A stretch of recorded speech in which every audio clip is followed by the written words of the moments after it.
Quando foi que eu apertei para ela aqui? Deixa eu colocar no... Não, tá. Esqueci. Aqui, né? Só para ficar mais.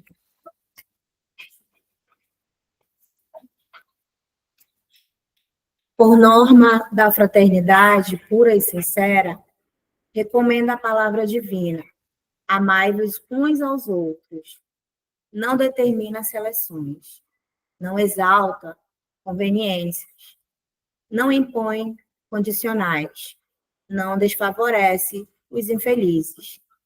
Não menoscaba os fracos. Não faz privilégios. Não pede o afastamento dos maus. Não desconsidera os filhos do lar alheio. Não destaca a parentela consanguínea. Não menospreza os adversários. E os apóstolos acrescentam: não amemos de palavra, mas através das obras com todo o fervor do coração. O universo é o nosso domicílio. A humanidade é a nossa família. Aproximemo-nos dos piores para ajudar. Aproximemo-nos dos melhores para aprender. Amarmos-nos servindo uns aos outros, não de boca, mas de coração. Constitui para nós todos o glorioso caminho de ascensão. Agora vamos continuar, né?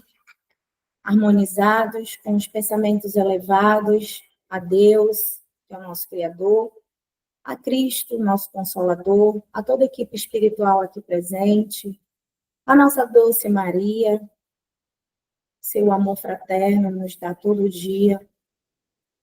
Senhor, te agradecemos por mais essa oportunidade de estarmos aqui em aprendizado.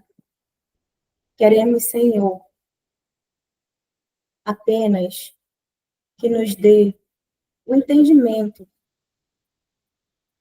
de seu amor através das palavras que serão ditas aqui conosco. Esse aprendizado seja vitorioso, glorioso para todos nós que estamos aqui. Fica conosco, Senhor, hoje e sempre, que assim seja.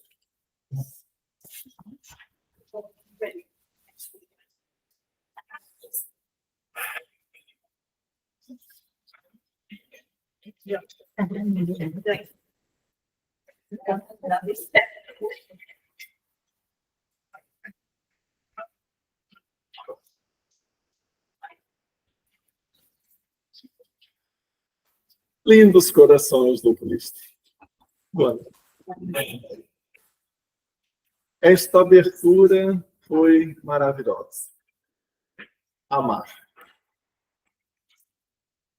Quando nós aprendermos verdadeiramente amar a Deus, demonstrando a plena confiança nos seus desígnios, demonstrando a plena confiança de que Deus, sendo Pai, um Pai amoroso, um Pai que provê, um Pai que cuida de todos nós, com todo o seu amor, queridos que todos nós somos.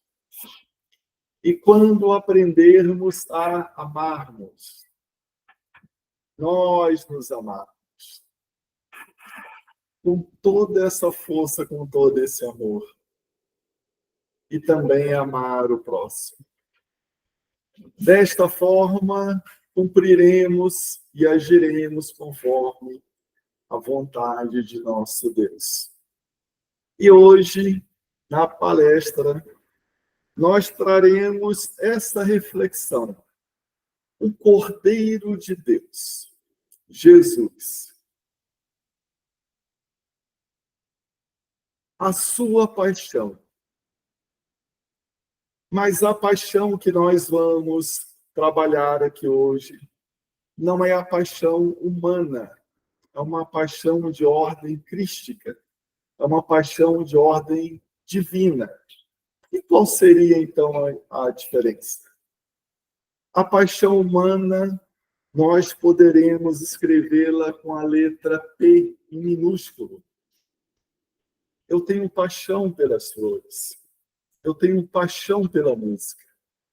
Eu sou apaixonado por determinada pessoa. E assim nós vamos descrevendo as nossas paixões, que são paixões escritas, então, com a letra P em minúsculo. Mas aqui nós vamos descrever uma paixão escrita com a letra P em maiúsculo, a paixão do nosso Mestre Jesus. É a exemplificação do amor ao extremo.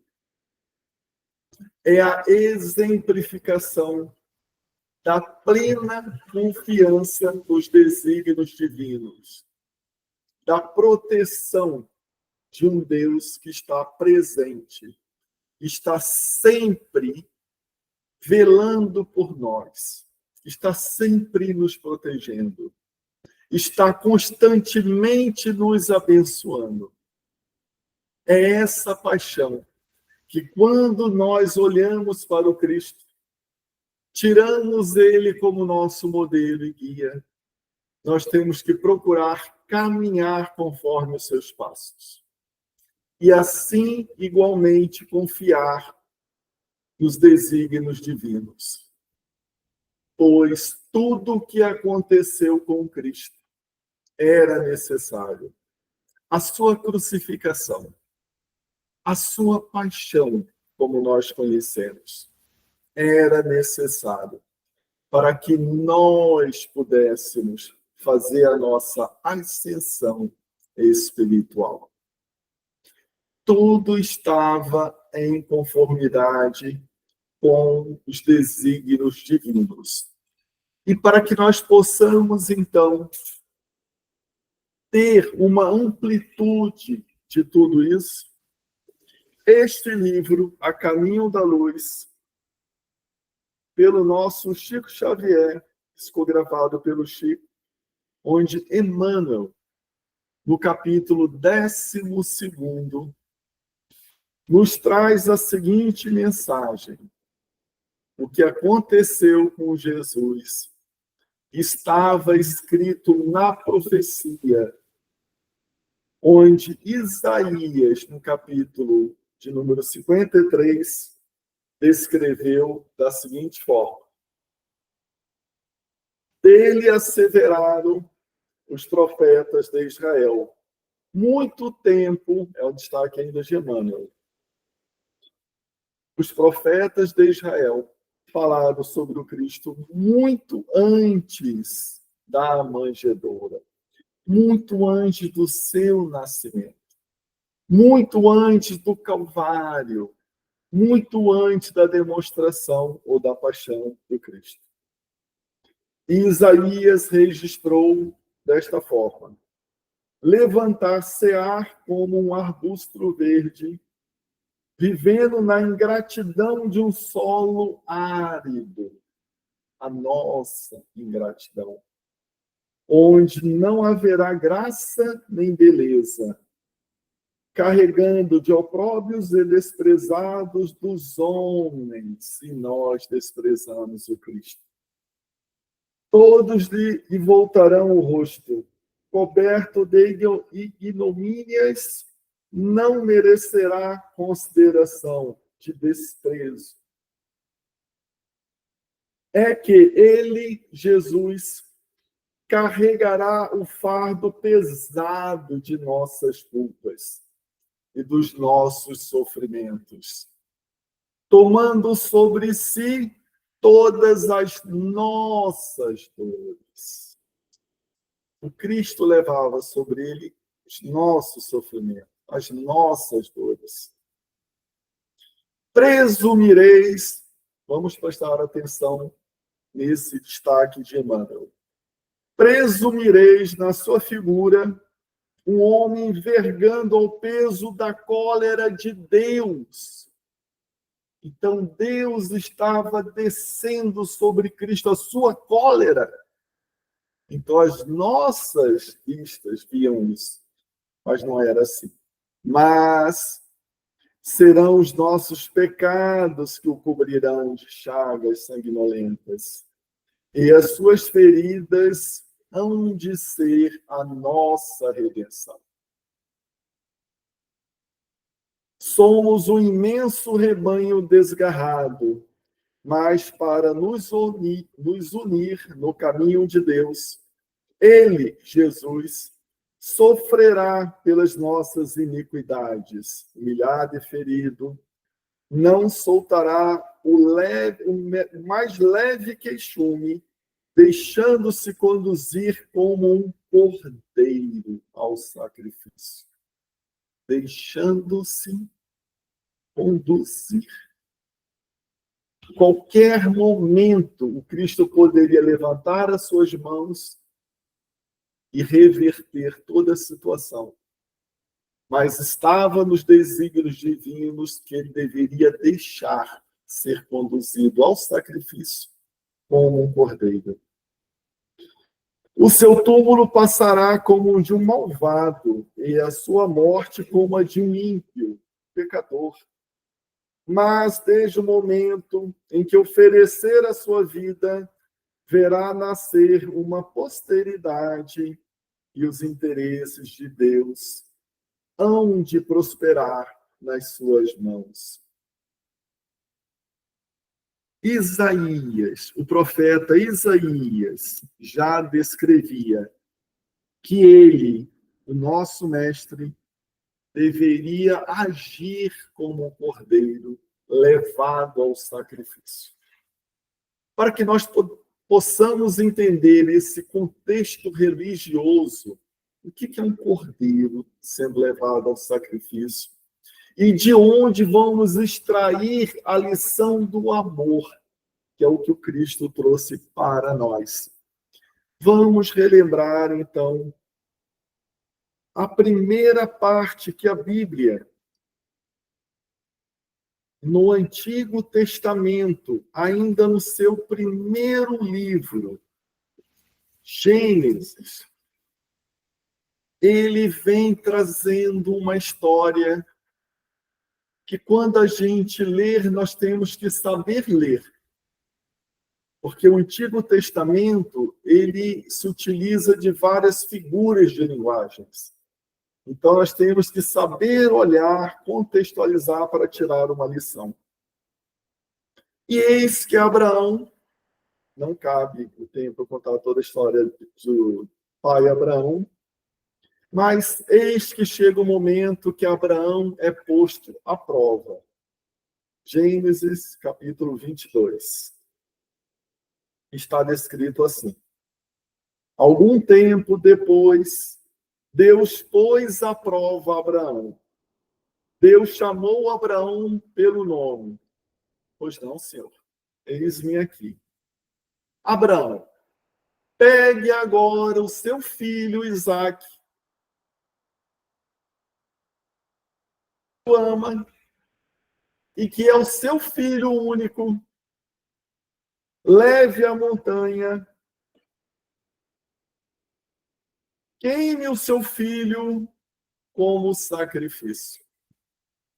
No dia seguinte, Abraão levantou de madrugada, preparou o jumento, preparou os servos, pegou o seu filho e falou para ele, Isaque, nós faremos uma adoração ao Senhor na montanha. Abraão pega a lenha, coloca nos ombros do seu filho e caminha para a montanha. A criança, então, olha para ele e fala assim, pai, pois não, meu filho, nós temos a lenha, nós temos o fogo, mas aonde está o cordeiro para o sacrifício? Não te perturbe, meu filho. Deus dará o que for preciso. Ele vai arranjar um cordeiro para o sacrifício. Meu filho. Levou o seu filho. Quando chegaram ao lugar que Deus havia indicado, Abraão fez um altar e arrumou a lenha em cima dele. Depois, amarrou Isaque e o colocou sobre a lenha. Quando ele pegou a faca para sacrificar o seu filho, eis que uma voz do alto disse: Abraão, Abraão, não machuque o seu filho e não lhe faça nenhum mal. Agora eu sei que você me ama de todo o seu coração, de toda a sua verdade, Abraão. E sei que você confia plenamente em mim. Olhe para o lado. Abraão olhou para o lado. Tinha um cordeiro amarrado. Ele pegou o cordeiro e fez o sacrifício. Depois que ele fez esse sacrifício, Deus falou para Abraão: olhe para os céus. Veja a infinidade de estrelas. Olhe para a praia do mar. Veja a infinidade de grãos da areia. Eis que essa é a quantidade dos seus herdeiros. Tanto no céu quanto na terra, aí está a quantidade dos seus herdeiros. Também era uma metáfora. Não eram os herdeiros de Abraão consanguíneos. Eram os herdeiros de Abraão que, entendendo a sua proposta religiosa, filosófica, como ele adorar a Deus, como ele servir a Deus, como ele confiava em Deus. Eis que aqueles que agirem desta forma serão seus herdeiros espirituais. Passa-se o tempo. Eis que estamos agora em Êxodo. Moisés. Estamos destacando os personagens mais importantes. Eis que nós temos Moisés. Moisés é levantado e recebe a ordem para libertar o seu povo do Egito. Todos nós conhecemos a história. Passam-se todas as pragas que são necessárias para a libertação, para tocar o coração, o sentimento e o raciocínio do faraó. Mas nada demonstra isso. Chega então o sacrifício do cordeiro. Deus então chega para Moisés e lhe dá as orientações. Moisés, junto com seu irmão, escuta a palavra de Deus. Chega para os israelitas e diz assim, está em Êxodo, capítulo 12.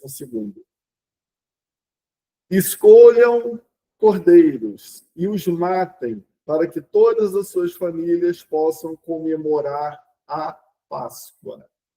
É a primeira Páscoa registrada.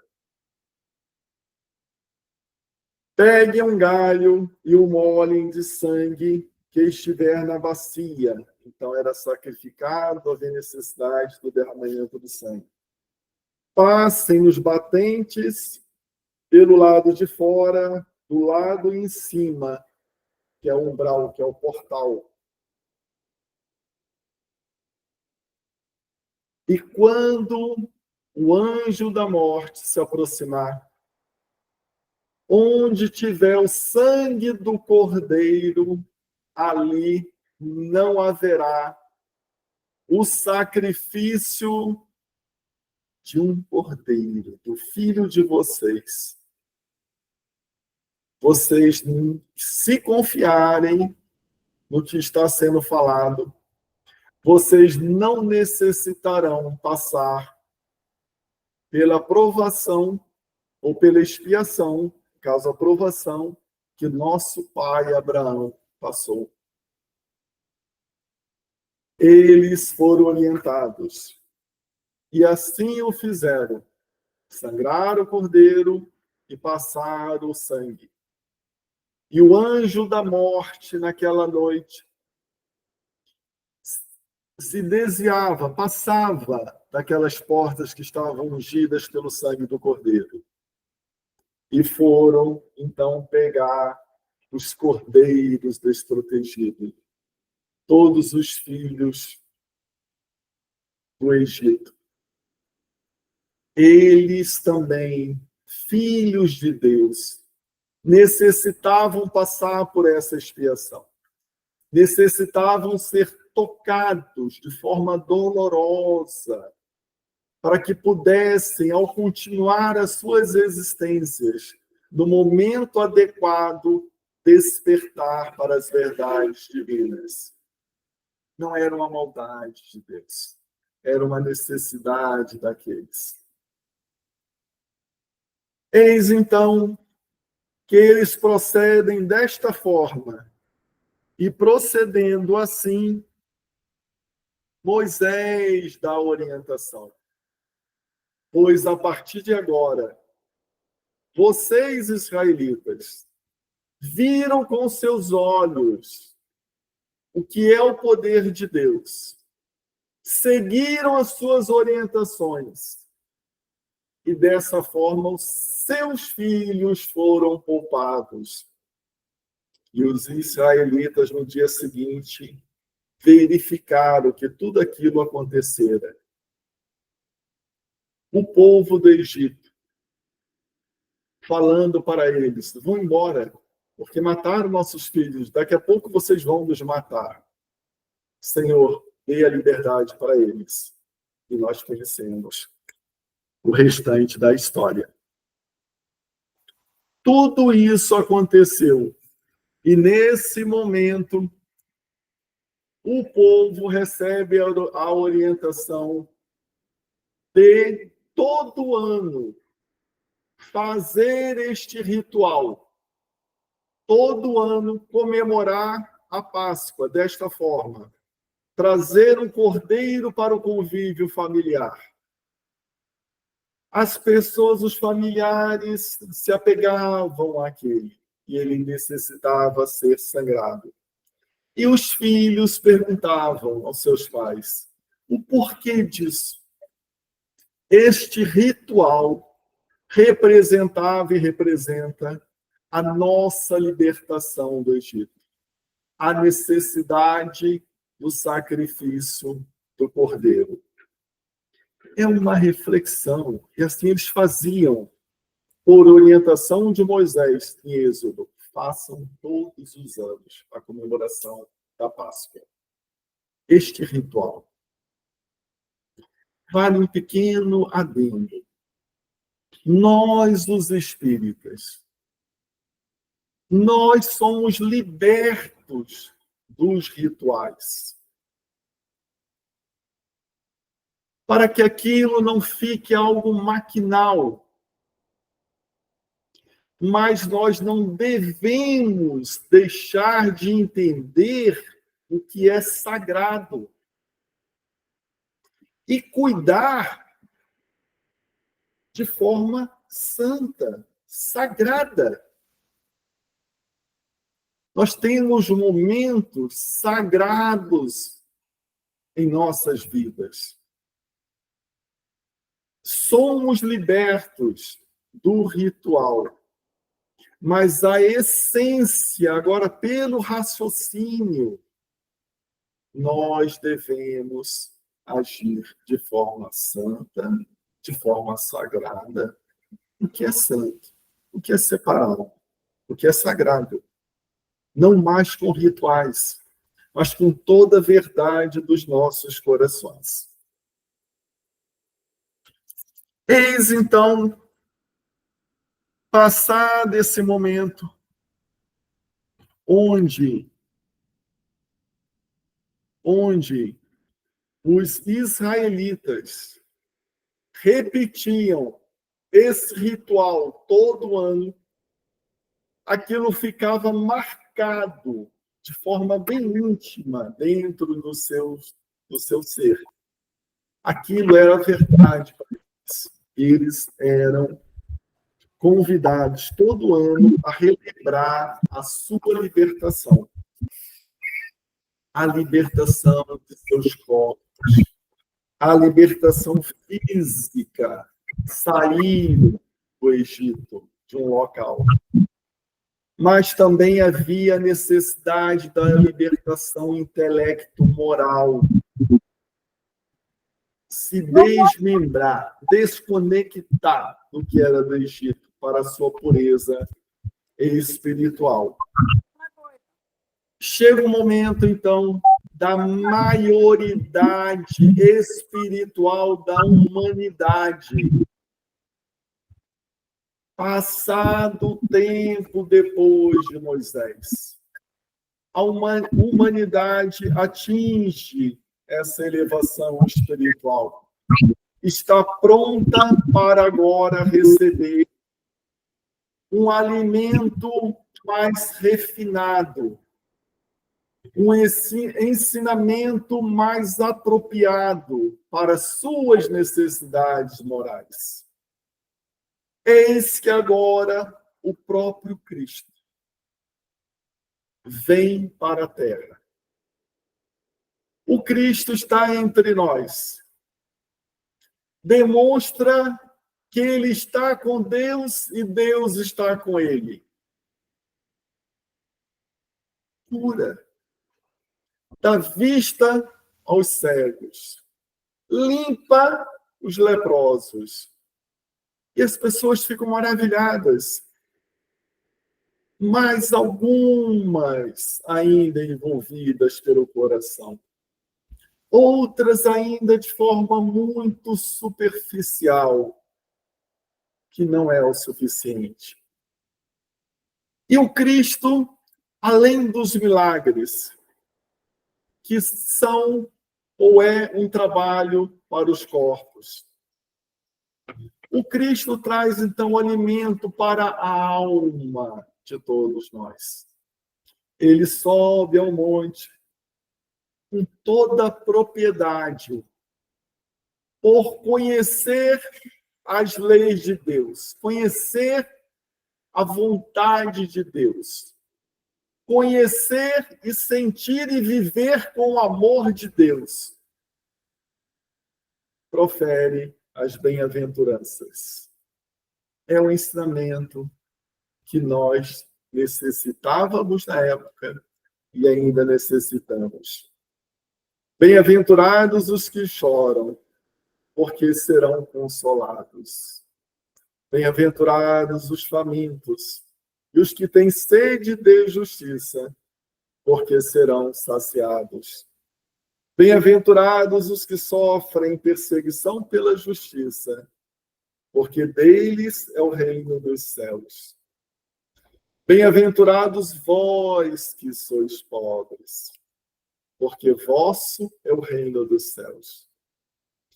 Bem-aventurado vós que agora tendes fome, porque sereis saciados. Felizes sois vós que agora chorais, porque rireis. Bem-aventurados os pobres de espírito, porque deles é o reino dos céus. Bem-aventurados os que têm o puro coração, porque verão a Deus. Bem-aventurados os que são mansos, porque possuirão a terra. Bem-aventurados os pacíficos, porque serão chamados filhos de Deus. Bem-aventurados os que são misericordiosos, porque alcançarão misericórdia. Ouviste o que foi dito: amareis o vosso próximo e odiarei os vossos inimigos. Eu, porém, vos digo: amai os vossos inimigos. Fazei o bem aos que vos odeiam e orai pelos que vos perseguem e caluniam, a fim de ser filhos do vosso Pai que está nos céus, e faz com que se levante o sol para os bons e para os maus, e que chova sobre os justos e os injustos. O Cristo falava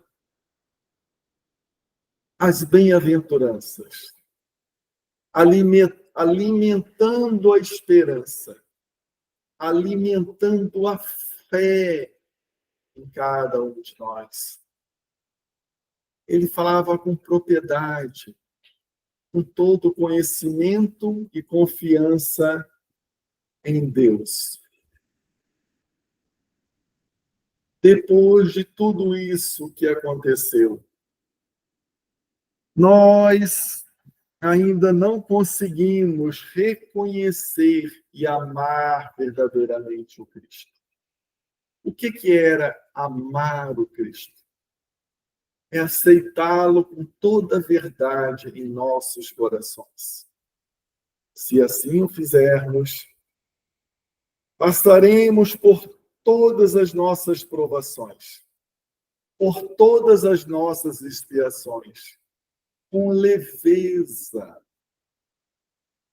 certos de que o Cristo falava é verdade, mas ele era o Cordeiro de Deus.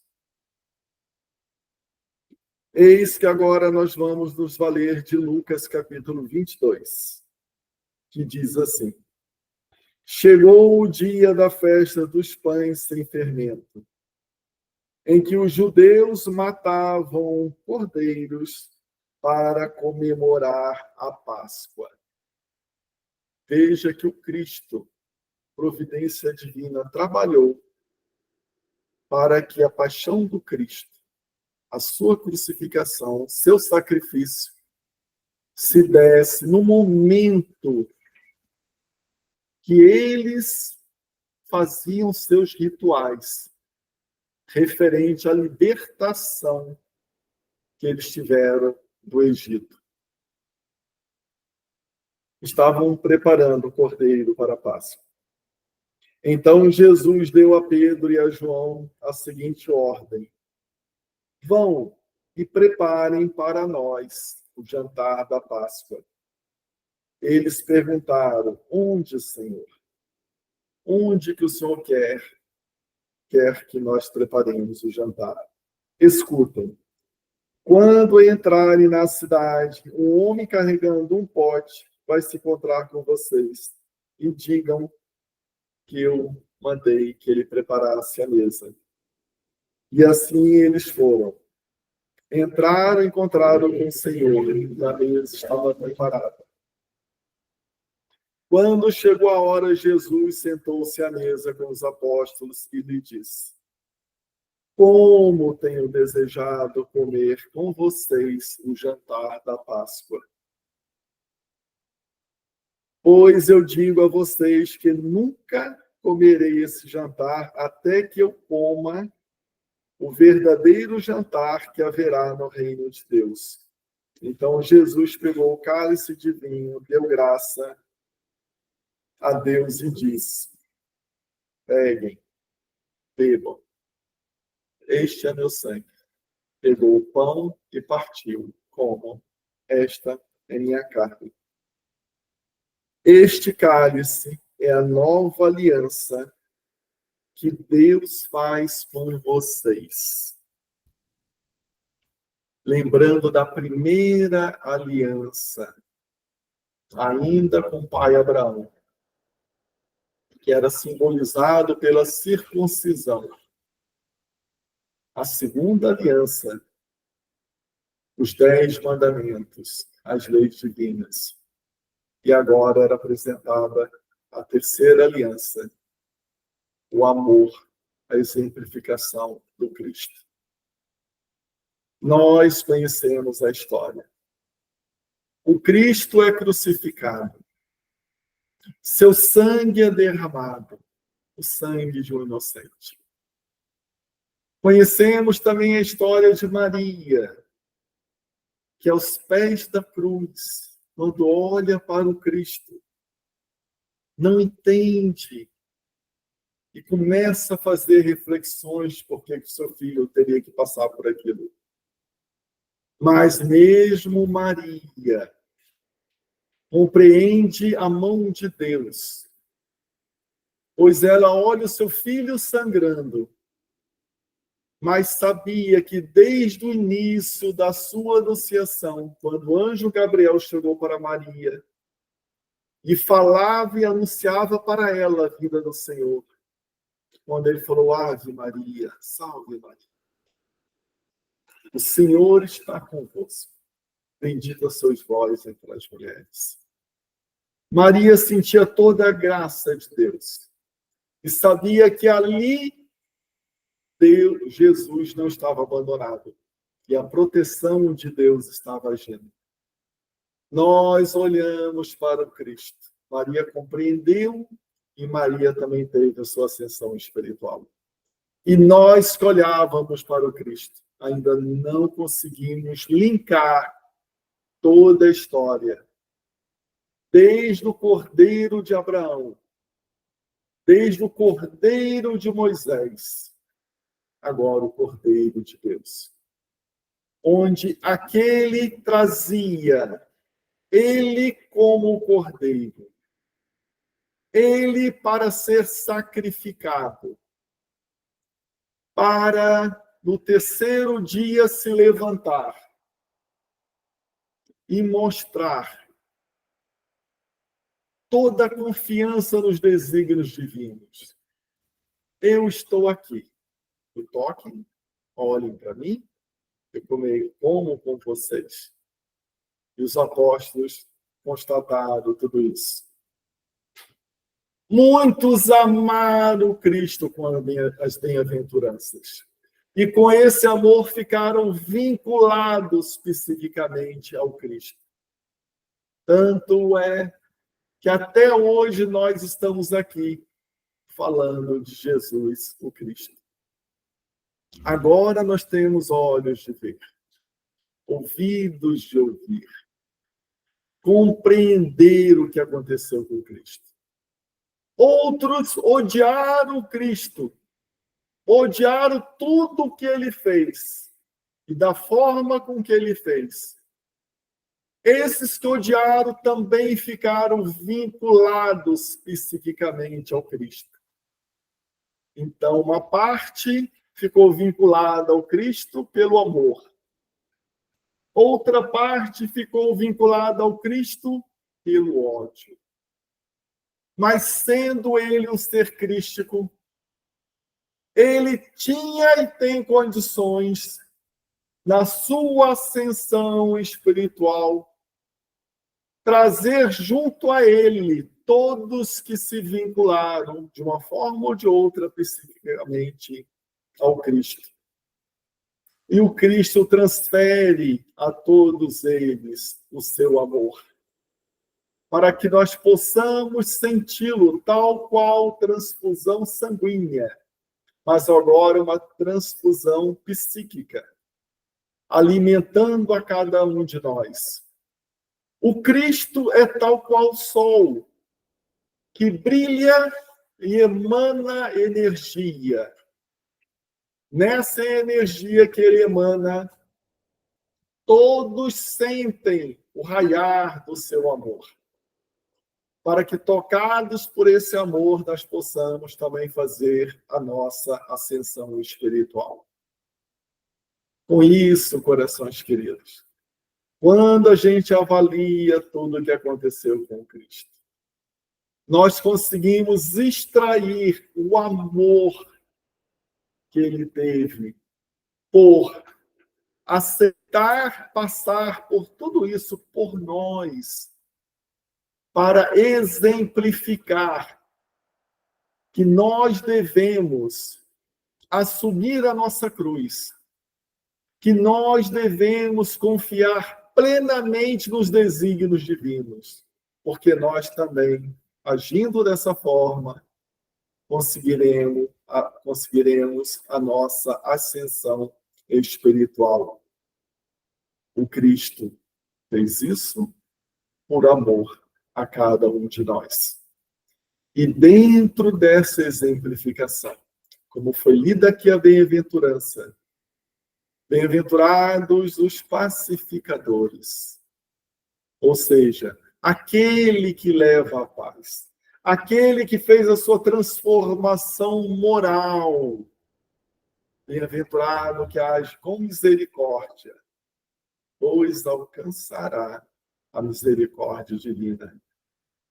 Aquele que fez a sua transformação moral, conquistou a paz, conquistou a misericórdia, conquistou todas as virtudes necessárias e fez a sua transformação moral, conseguirá a sua ascensão espiritual. Por isso que a doutrina espírita consegue olhar para trás, estudar o Antigo Testamento, extrair toda a verdade, o que é necessário para a nossa libertação. Páscoa nos liberta da escravidão. Os ensinamentos do Cristo nos liberta da nossa escravidão, o nosso orgulho e o nosso egoísmo. Pois o nosso orgulho e o nosso egoísmo nos torna escravos de nós mesmos. A doutrina espírita vem trazendo essa proposta. Façam as suas transformações morais. Com essa transformação moral, vocês burilarão o seu espírito e dessa forma conquistarão a ascensão com todo o amor. Eis a simples fórmula, como foi lido na mensagem inicial. Amar. Amar com toda a força dos nossos corações. Amar a Deus. Amar o próximo.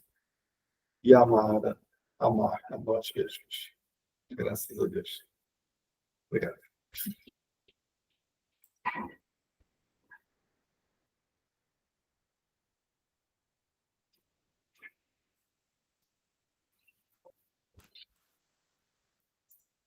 Alguém gostaria de contribuir?